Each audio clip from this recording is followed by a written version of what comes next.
Perkenalkan, nama saya Bia Nursantoso dengan NIM 2205 dengan mata kuliah Aljabar Linear dengan dosen Profesor Dr. Cokerto Gede Nindya STMT. Saya di sini akan sedikit menjelaskan tentang materi tentang General Vector Space.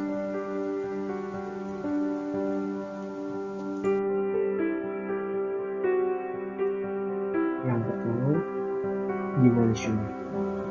Dimensi biasanya mengacu pada ukuran suatu objek dalam arah tertentu, misalnya tinggi dan diameter silinder adalah dimensi silinder. Definisi dimensi adalah jumlah vektor basis atau sumbu yang diperlukan untuk menggambarkan yang diberikan ruang vektor V. Banyaknya vektor dalam basis ruang vektor tak nol adalah dimensi ruang. Ruang vektor berdimensi terbatas. Ini adalah ruang vektor V yang memiliki sejumlah vektor terbatas pada basisnya secara umum. Jika sejumlah vektor memiliki basis untuk ruang vektor V, maka kita katakan V berdimensi berhingga. Jika tidak, ruang vektor V dikenal sebagai tak terhingga dimensi. Jika ruang vektor V hanya terdiri dari vektor 0, maka ia juga berdimensi berhingga. Secara umum, jika n vektor V1, V2, V3 hingga Vn membentuk basis untuk ruang vektor V, maka kita katakan bahwa V adalah n dimensi. Subspace revisi. Subruang adalah himpunan bagian kosong S dalam ruang vektor V yang membentuk ruang vektor dalam dirinya sendiri. Sehubungan dengan yang sama penjumlahan vektor dan perkalian skalar sebagai pendukung V. Hal ini diilustrasikan pada gambar 14 yang ada di bawah. Berapakah dimensi subruang dari V? Itu tergantung pada jumlah vektor di dasar subruang. Contoh seperti gambar di bawah. Sifat-sifat ruang vektor berdimensi berhingga. Pada bagian ini kita menunjukkan beberapa sifat penting dari basis dan dimensi. Ini adalah sebuah menutup bagian karena bukti proposisi panjang. Misalkan V adalah ruang vektor berdimensi n berhingga, kami memiliki yang berikut.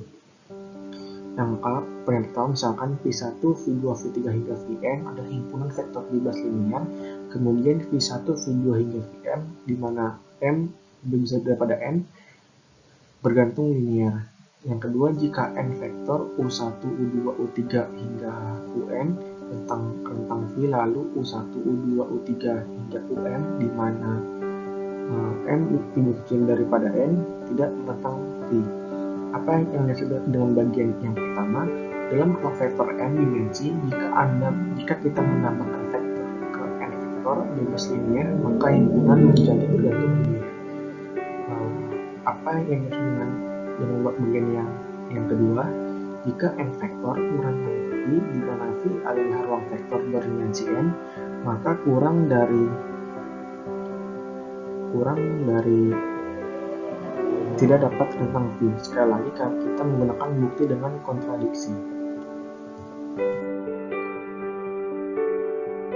3.5 Properties of matrix. Vektor baris dan kolom. Apa yang dimaksud dengan vektor baris metrik?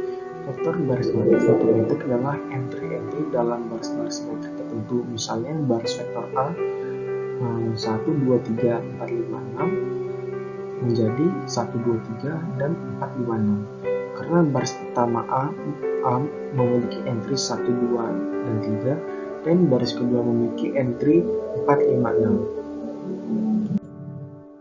Berapakah kolom vektor dari A? Matriks A memiliki 3 kolom vektor. Yang pertama 1, 4, 2, 5, dan 3, 6. Kita menggeneralisasi ini dengan mempertimbangkan M dengan N matriks seperti gambar yang ada di bawah. Row and column space. Ruang baris satu matriks A adalah ruang yang direntang oleh vektor-vektor baris A. Ingat, ruang yang direntangkan oleh vektor berarti ruang yang berisi semua kombinasi linier dari vektor. Contoh matriks B, berapakah ruang dari matriks B di atas? Ini adalah ruang S yang direntang oleh vektor R1 sama dengan min 36, R2 min 5 dan 2, dan R3 2 dan 7. Setiap kombinasi linier dari vektor-vektor ini R1, R2, dan R3 berada dalam ruang baris S. Oleh karena itu, ruang baris S sama dengan rentang K1, R2, R3 sama dengan K1 faktor min 3 dan 6 ditambah K2 faktor min 5 dan 2 ditambah K3 kali vektor min 2 dan 7, di mana K1, K2, dan K3 adalah skalar. Setiap vektor baris memiliki dua entry bilangan real, dan kita dapat menunjukkan bahwa S adalah subruang dari R2. Berapakah ruang kolom dari matriks B di atas? Ini adalah ruang yang direntang oleh vektor. Pertama, kolom yang pertama adalah min 3, min 5, min 2, dan kolom yang kedua 6, 2, dan 7. Setiap kombinasi linier dari vektor-vektor ini, C1 dan C2 berada dalam ruang kolom matriks B. Basis ruang baris. Ingatlah bahwa basis dibentuk oleh jumlah vektor atau sumbu paling sedikit yang diperlukan untuk menggambarkan ruang. Matriks kita mungkin berisi 0 baris atau baris yang digantung linier. Dengan menggunakan operasi baris di ruang baris untuk mereduksi matriks, kita menjadi bentuk atau basis yang paling sederhana. Kita sering kali berakhir dengan banyak matriks yang lebih efisien yang setara baris dengan aslinya. Apa yang dimaksud dengan matriks ekuivalen baris? Dua matriks adalah ekuivalen baris jika suatu matriks diperoleh dari matriks lainnya dengan operasi baris elementer. Operasi ini adalah pertama, mengalihkan baris dengan perintah bukan 0. Yang kedua, menambah atau mengurangi kelipatan suatu baris dari yang lain. Yang ketiga, pertukaran baris. 3.6 Linear System Revisi. Null space. Kita mempertimbangkan sistem homogen terlebih dahulu, yang merupakan sistem persamaan linear yang ditulis dalam bentuk matriks sebagai AX sama dengan 0. Dengan menggunakan operasi elementer, kita menggunakan persamaan matriks RX sama dengan 0, di mana matriks R adalah baris ekuivalen dengan matriks A. Contoh A.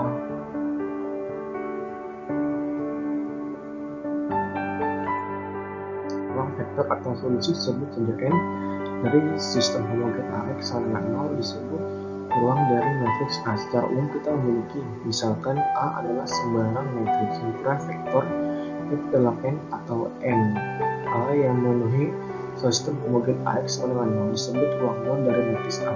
Dimensi ini ruang 0 disebut nulitas matriks A dan dilambangkan dengan nulitas A. Untuk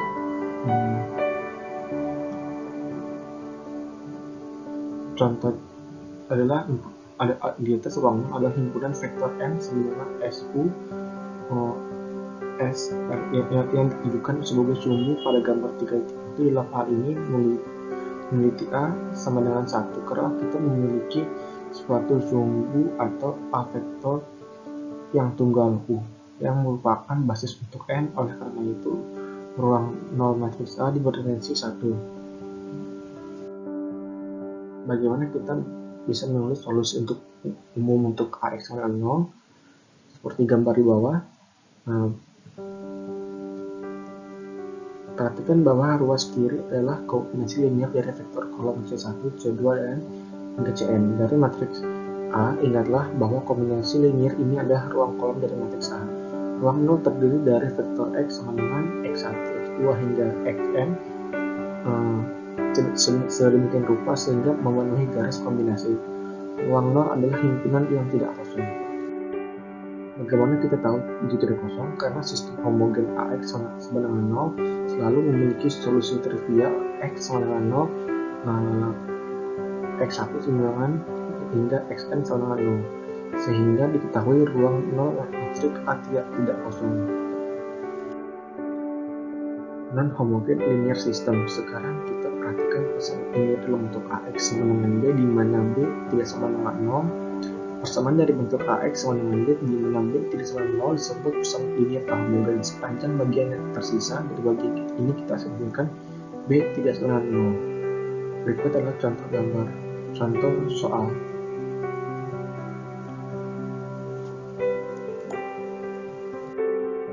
Perhatikan bahwa dalam contoh di atas kita memiliki CXH sama dengan 0 dan CXP sama dengan B. Karena XH adalah solusi homogen dan XP adalah solusi partikular, menggabungkan ini untuk mencatat sistem homogen CX sama dengan B, kita memiliki CXH ditambah CXP sama dengan 0 tambah B, C dikali dalam kurung XH ditambah XP sama dengan B, sama dengan X sama dengan XH ditambah XP. Oleh karena itu, solusi umum dari CX sama dengan B diberikan oleh X sama dengan solusi homogen ditambah solusi khusus. Secara umum, untuk sistem non-homogen kita memiliki seperti berikut. Biarkan XP menjadi solusi khusus dari AX sama dengan B dan XH menjadi solusi untuk sistem homogen AX sama dengan 0. Semua solusi dari AX sama dengan B berbentuk XP tambah XH. Properties of non-homogeneous linear system. Proposisi berikutnya memberikan jumlah solusi untuk sistem linear non-homogen. Pertimbangan sistem linear AX sama dengan B di mana A memiliki n kolom dan B tidak sama dengan 0. A memiliki n kolom berarti ada n yang tidak diketahui dalam sistem. Yang pertama, rank A sama dengan rank A, B n sama dengan n, full rank. Sedangkan sistem linear memiliki solusi unik. Yang kedua, rank A sama dengan rank A, B kurang dari n, sistem linear memiliki banyak solusi. Yang ketiga, rank A sama dengan rank A, rank B, sistem linear tidak memiliki solusi. Contoh. Sekian dari saya, mohon maaf jika ada kurang materi yang disampaikan, dan mohon maaf jika ada kesalahan dalam menerangkan materi. Sekian dari saya, terima kasih.